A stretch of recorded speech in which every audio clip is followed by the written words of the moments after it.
Assalamualaikum dan salam sejahtera. Welcome back to Easy Fast. Terima kasih kepada yang telah menekan tombol subscribe dan juga tombol loceng. Yang belum jemputlah subscribe dan tekan tombol loceng untuk notifikasi awal. Okey, pada video kali ini, Min ucapkan syabas dan tahniah kepada penerima bantuan sumbangan tunai rahmah untuk penerima sedia ada tahun 2026 untuk fasa yang ketiga. Baik, ikuti video ni. Jom kita mulakan. Baik, pada entry video kali ini admin tunjukkan khusus ataupun khas kepada penerima sedia ada STR 2026. Okey, untuk pembayaran fasa yang ketiga, ada beberapa perkara yang admin nak kongsikan dekat sini supaya penerima sedia ada boleh faham dengan jelas dan boleh berlapang dada. Okey, yang pertama yang admin nak jelaskan, untuk penerima sedia ada yang mana dah dapat daripada fasa 1, fasa 2 dan tidak ada membuat apa-apa perubahan sekalipun. Okey, jadi perkara begini untuk anda. Okey, yang pertama Okey, untuk anda sebagai penerima sedia ada yang dapat sejak daripada fasa 1 dulu, tidak diadakan semakan ketat untuk kelulusan sebab anda memang penerima sedia ada.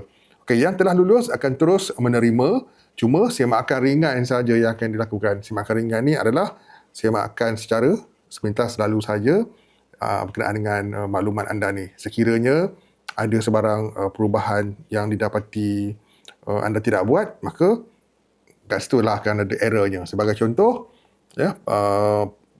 sebagai penerima sedia ada tapi anda tidak mempunyai maklumat akaun yang jelas ataupun yang boleh diterima pakai, nanti pada fasa 3 anda akan mengalami gagal kredit. Okey, jadi bagi penerima sedia ada, walaupun anda tidak disemat dengan ketat, pastikan akaun bank anda masih lagi sah, boleh digunakan dan boleh dikreditkan dengan wang.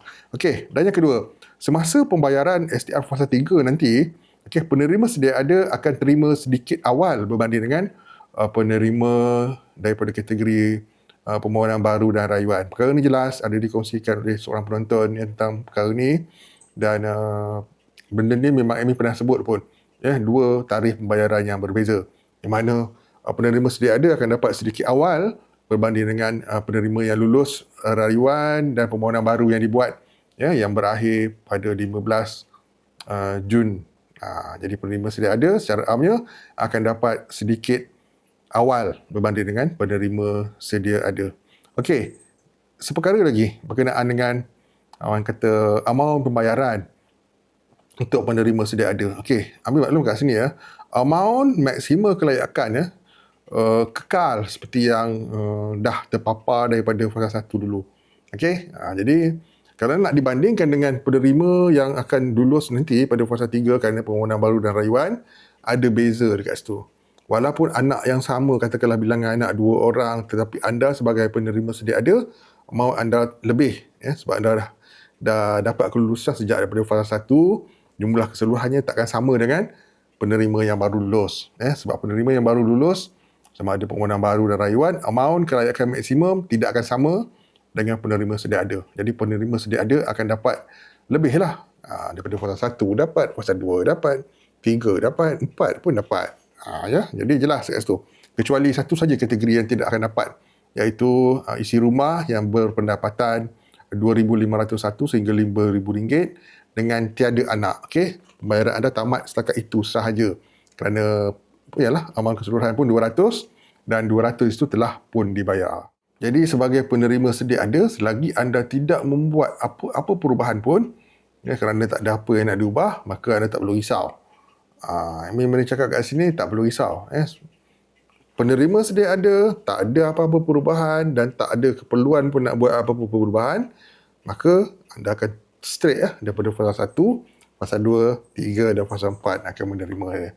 Jadi syabas, Amin ucapkan kepada kesemua penerima sedia ada yang khususnya dapat semenjak daripada fasa 1. Jadi anda tak perlu risaulah. Secara amnya, apa yang Amin boleh cakap dekat dalam video ni, tak perlu timbul sedikit kebimbangan pun. Okey, anda dah layak fasa 1, dapat pada fasa 2 dan anda akan layak juga pada pembayaran yang seterusnya pada fasa ketiga dan keempat. Baik, semoga jelas dengan apa yang Amin sampaikan khusus kepada penerima sedia ada STR 2026. Okey, untuk pembayaran fasa 3 nanti chill, relax saja. Okey, anda tak ada buat apa-apa perubahan, tak ada apa yang nak dirisaukan. Tak ada apa yang anda perlu bimbangkan. Okey? Semuanya akan baik-baik aja untuk anda. Baik, semoga jelas dengan apa yang saya sampaikan dan manfaat kepada semua, kepada kesemua penerima sedia ada sumbangan tunang rahmah fasa yang ketiga nanti. Baik, semoga jelas. Kita jumpa lagi dengan update-update yang terkini. Assalamualaikum, salam sejahtera dan salam hormat semua. Bye-bye.